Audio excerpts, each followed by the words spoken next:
masuk neraka paling sebentar. Kan kita muslim, pasti ujung-ujungnya ke surga juga kan? Pernah dengar ucapan semacam ini? Tentu pernah kita dengar. Jadi, orang yang berani meremehkan siksa neraka, biasanya orang ini yang banyak berbuat maksiat. Dan biasanya banyak berbuat dosa. Jadi hatinya tidak peka alias tidak sensitif.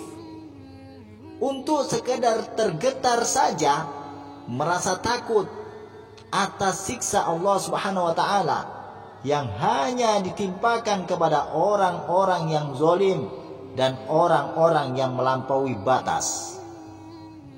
Hei, untuk kalian yang biasa meremehkan siksa neraka, Allah telah menjelaskan di dalam Al-Quran surat Al-Baqarah ayat 80. Dan mereka berkata, kami sekali-kali tidak akan disentuh oleh api neraka, kecuali selama beberapa hari saja. Katakanlah, sudahkah kamu menerima janji dari Allah, sehingga Allah tidak akan mengingkari janjinya? Ataukah kamu hanya mengatakan terhadap Allah apa yang tidak kamu ketahui? Tahu tidak, apa yang sedang kamu remehkan itu adalah malapetaka yang akan kamu sesali di kemudian hari. Di ayat yang lain di dalam Al-Quranul Karim surat Al-Muluk ayat 6-11 menjelaskan, dan orang-orang kafir kepada Rabb-Nya memperoleh azab Jahannam, dan itulah seburuk-buruk tempat kembali.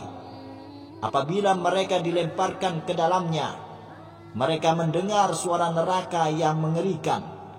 Sedang neraka itu menggelegak, hampir-hampir neraka itu terpecah-pecah lantaran marah.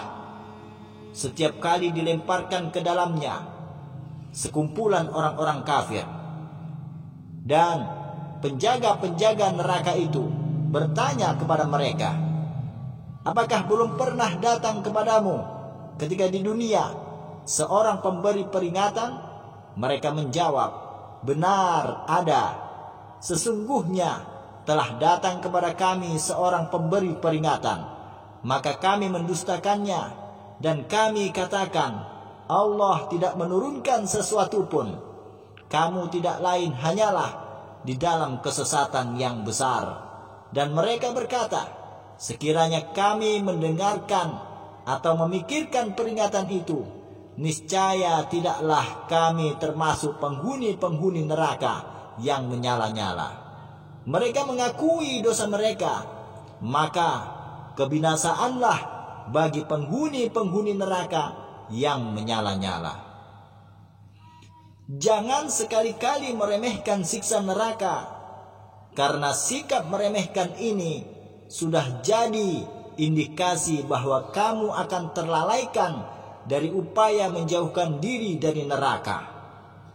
Ibarat orang yang tidak takut suara klakson kereta api, padahal klakson kereta api dibunyikan memang untuk menakut-nakuti agar orang-orang tidak melintas. Berbahaya. Tapi bagaimana dengan orang yang tidak merasa takut mendengarkan klakson kereta api? Ketidaktakutannya ini akan membuatnya tidak waspada dan sangatlah mungkin tersambar kereta yang sedang melintas. Orang-orang yang beriman kepada Allah Subhanahu wa taala tentu memiliki rasa takut akan neraka. Bahkan para sahabat Rasulullah sallallahu alaihi wasallam yang sudah dijamin masuk surga masih merasa gentar saking takutnya akan dosa-dosa yang bisa menjatuhkan mereka ke dalam api neraka. Lalu bagaimana mungkin diri kita yang ibadah sekedarnya saja dan tidak ada jaminan apapun masuk ke dalam surga merasa bahwa neraka adalah hal yang remeh Astaghfirullahal azim. Sungguh Allah tidak memberi petunjuk kepada orang-orang yang zalim. Di dalam Al-Qur'anul Karim surat An-Nisa ayat 56, Allah Ta'ala berfirman, setiap kali kulit mereka hangus, kami ganti dengan kulit yang lain agar mereka merasakan azab. Na'udzubillahi min dzalik. Sungguh siksa neraka itu merupakan kehinaan. Jadi jangan sampai sekali-kali kita mengaku bersedia ingin mendapatkan kehinaan itu. Na'udzubillahi min dzalik. Di dalam Al-Qur'an Allah Subhanahu wa taala berfirman di dalam surat Asy-Syu'ara ayat 45, dan kamu akan melihat mereka dihadapkan ke neraka dalam keadaan tunduk karena merasa hina. Mereka melihat dengan pandangan yang lesu.